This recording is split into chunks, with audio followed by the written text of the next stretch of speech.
ये मैंने आपको बताया था कि ये हमारी जो इंडेक्स फिंगर है और थंब है इसके बीच में है, जो यहाँ पे ये पोजीशन है ये क्षिप्र की बनती है। तो ये क्षिप्र पे मार्क लगाएंगे इनका। ये देखिए आप, दिख रहा है आपको, स्क्रीन पे भी दिख रहा होगा आपको क्षिप्र। इसी प्रकार से कुरपर, तो कुरपर का मार्क हम लगाएंगे कुरपर संधि पे।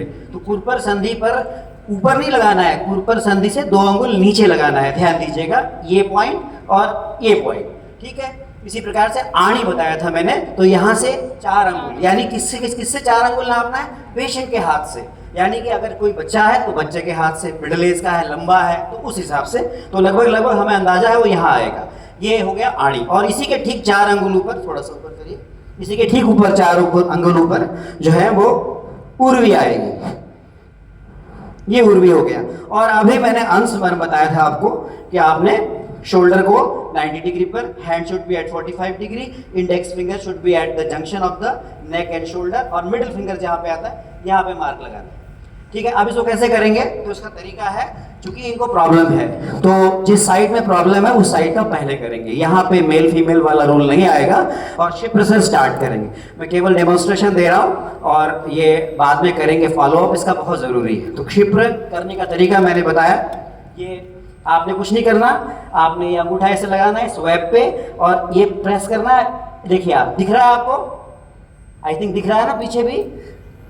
ये आपने प्रेस करना है 15 से 18 बार। जो डिजीज पर्सन है उनमें 15 से 18 बार ये क्षिप्र कर रहे हैं।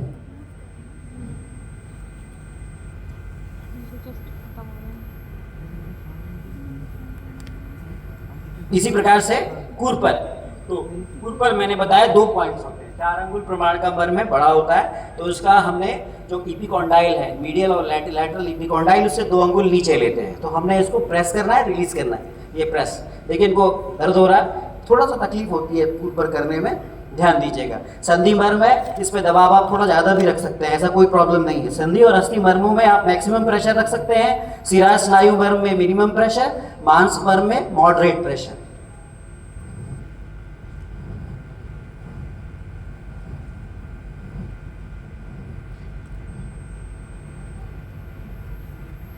इसी प्रकार से अब हम इनका आणी मर्म करेंगे। तरीका ये है, 4 उंगली नीचे लगाइए, अंगूठे को आणी मर्म पे रखिए, क्योंकि ये सिरा और स्नायु मर्मों को हल्के हाथ से करना है, तो हमेशा ध्यान दीजिएगा इस पे प्रेशर कम रखेंगे, ठीक है।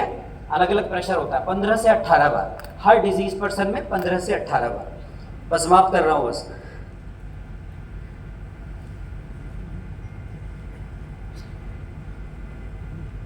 कोई तकलीफ तो नहीं हो रही? हमेशा ये बात पूछिए पेशेंट से, क्योंकि उसके लिए एक नई चीज़ है।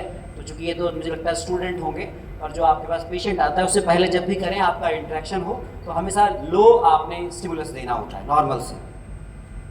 इसी प्रकार इसके ऊपर उर्वी मर्म है, ये उर्वी मर्म कर रहा हूँ मैं। और फाइनली हम अंश मर्म करेंगे, और फिर हम इनसे पूछेंगे आपको जो लाभ हुआ वही बताना है ना। कोई मेरे से आपका कोई परिचय नहीं है, मैं नहीं जानता, पता चला आपको कि सर ने कहीं कुछ ऐसा फिक्स कर रखा हो, अगर है तो बताना, नहीं तो नहीं बताना, ठीक है। नहीं तो आगे लाभ मिलेगा, अगली सिटिंग में आपको करा जाएगा तो लाभ मिलेगा। देखिए ये कुछ नहीं होता है, स्टिफनेस को कम कर देता है, तो स्टिफनेस कम होती है तो पेन रिलीज हो जाता है ना। इसका सीधा सीधा प्रभाव यही होता है।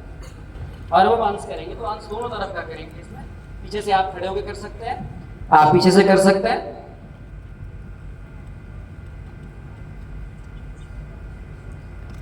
मर्म करने के लिए थोड़ा सा चिकित्सक को भी जो है उसकी ऊर्जा अच्छी होनी चाहिए, ठीक है ना।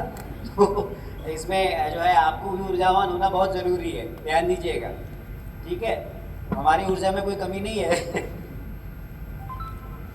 आपकी ऊर्जा अगर नकारात्मक है, अगर आप खुद डिप्रेशन से पीड़ित हैं, आप खुद अवसाद में हैं, तो आप मर्म चिकित्सा करेंगे तो लाभ नहीं मिलेगा। कई लोग कहते हैं ना हमें लाभ नहीं मिलता है, हम करते हैं, तो इसके पीछे क्या है कि स्वयं को पहले अपने आप को फिट रखने की ज़रूरत है, मेंटली भी और फिजिकली भी।